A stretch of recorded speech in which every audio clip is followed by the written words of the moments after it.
Curiosity, the impulse to know and to ask, without expectation of utility or gain, is eroding. It's not gone, not yet, but its presence feels thinner, more tentative. People no longer seem to dwell in questions. They sprint through them, impatient for answers. The Victorians, for all their hypocrisies, understood curiosity as a virtue in itself. They built cabinets of curiosities, crammed with bones and butterflies, stones and fossils. All its faults sprang from an unquenchable... Even the Enlightenment, with all its faults, sprang from an unquenchable hunger to understand, whether the understanding led to personal profit or not. But we live in a time where curiosity is increasingly outsourced to algorithms, predicting what we might want to know before we even think to ask. A question arrives half-formed, already answered by autocomplete. How can genuine curiosity survive in such a landscape? When Socrates harassed his fellow citizens with his interminable why, his curiosity was a kind of public nuisance, but it was also a civic duty, challenging people to defend their beliefs. The Renaissance painters, mathematicians, and philosophers shared this restless drive to look deeper. Leonardo da Vinci filled notebooks with sketches of imaginary machines and the veins of leaves. None of it was useful in the narrow sense, but it was the spirit of inquiry that mattered. Even in times of fear and censorship, curiosity found cracks through which to grow. The 17th century scientists who risked ridicule or worse to defend heliocentrism were trying to make sense of the vast and bewildering cosmos.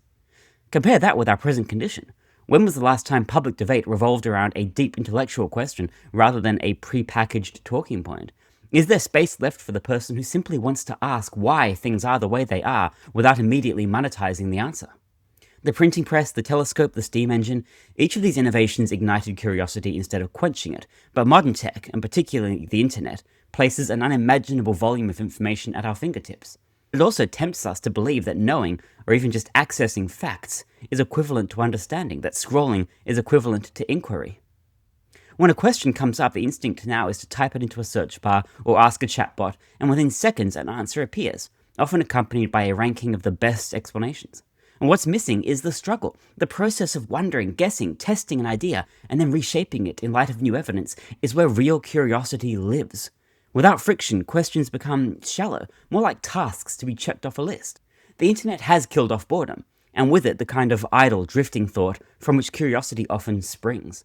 Boredom forces the mind to wander, to build small mental experiments. How many scientific breakthroughs began with a moment of aimless staring out the window?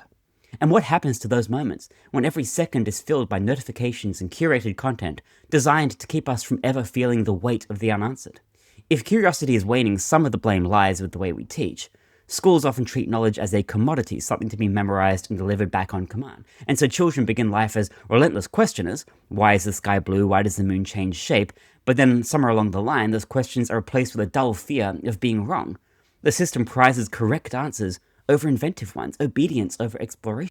And yes, there are exceptions. The Montessori and Waldorf traditions attempt to preserve the natural drive to ask and to explore. But these are niche models, and the broader educational framework seems to treat curiosity as a kind of inconvenience, something to be indulged for a few minutes of science class, but not as the engine of learning itself. Alice from Lewis Carroll's Alice's Adventures in Wonderland was a child propelled entirely by curiosity. In the modern classroom, Alice would likely be told to sit still, stop asking so many questions, and study for the test. And what we lose in that exchange is the essential spark of learning itself. Curiosity used to be celebrated for its own sake, but today it is increasingly justified only when it has clear economic returns. The learn to code mantra framed intellectual exploration in purely utilitarian terms. Learn Python, we were told, not because programming languages are fascinating systems of logic, but because it will lead to a better job. In business, curiosity is praised only when it can drive innovation, efficiency, or profit. And this mindset is not confined to the workplace. Even personal hobbies are now judged through the lens of productivity. Reading a book, it had better be a self-improvement book. Learning a language, only if it will help your career. And it has to be gamified. But curiosity that does not yield measurable benefits is seen as frivolous.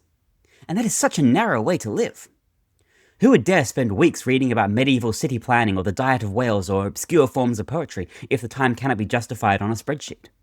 Rapid moral judgments and tribal affiliations have become a terrifying norm. Even asking a question can be construed as taking a side. The act of wondering, could it be more complicated than we think, is dismissed as weakness or even hostility. Public intellectual life favors sharp, definitive statements that fit into a tweet. The philosopher Isaiah Berlin warned against monism, the belief that there is only one true way to interpret the world. But monism thrives in online discourse. The incentive structures of social media reward those who seem most certain and least open to alternative views. Curiosity, which means vulnerability, and it means a willingness to be wrong, is poorly suited to this environment. So what space is there for genuine wonder when every statement must be made with the confidence of a final verdict? Is it possible to cultivate curiosity in a world that seems determined to flatten it? Short answer, I don't know. Maybe the first step is to resist the urge to rush toward answers. We could, in small ways, try dwelling in uncertainty, reading a book slowly, allowing questions to arise without immediately seeking resolution. We might design educational systems that prioritize inquiry over memorization, or at least let students pursue questions that interest them, even if those questions are eccentric or impractical or sound dumb. There is also the personal dimension. Each of us can reclaim curiosity by choosing to follow our fascinations, even if they lead nowhere obvious, even if they lead nowhere at all. We can choose to say no to the pressure to always be efficient, to always convert our interests into marketable, monetizable skills. What would happen if we allowed ourselves to study something simply because it is strange or beautiful or perplexing? History shows that curiosity is a cultural trait. The explosion of knowledge during the Enlightenment was not the work of a few exceptional minds alone. It was the result of a social atmosphere that encouraged questioning. Coffee houses and salons and letters created spaces for inquiry. And the same is true of the scientific revolutions of the 19th century, fed by societies and clubs dedicated to the exchange of ideas. And we may not have salons in the same way, but I hope that we can build new forms of intellectual gathering, like forums that value curiosity over performative certainty, and long-form podcasts and independent newsletters and book clubs. These are imperfect, but they carve out a different rhythm of thought, and it's less about winning arguments, and more about the shared act of wondering. Curiosity is not a luxury. I think it's a survival trait, both for individuals and for civilizations, and without it we become stagnant, repeating old errors without seeing new possibilities.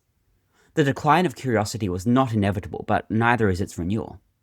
What would happen if we treated curiosity as one of life's deepest expressions, rather than a distraction? Would we discover, as Montaigne suggested, that to know how to live is itself a kind of inquiry?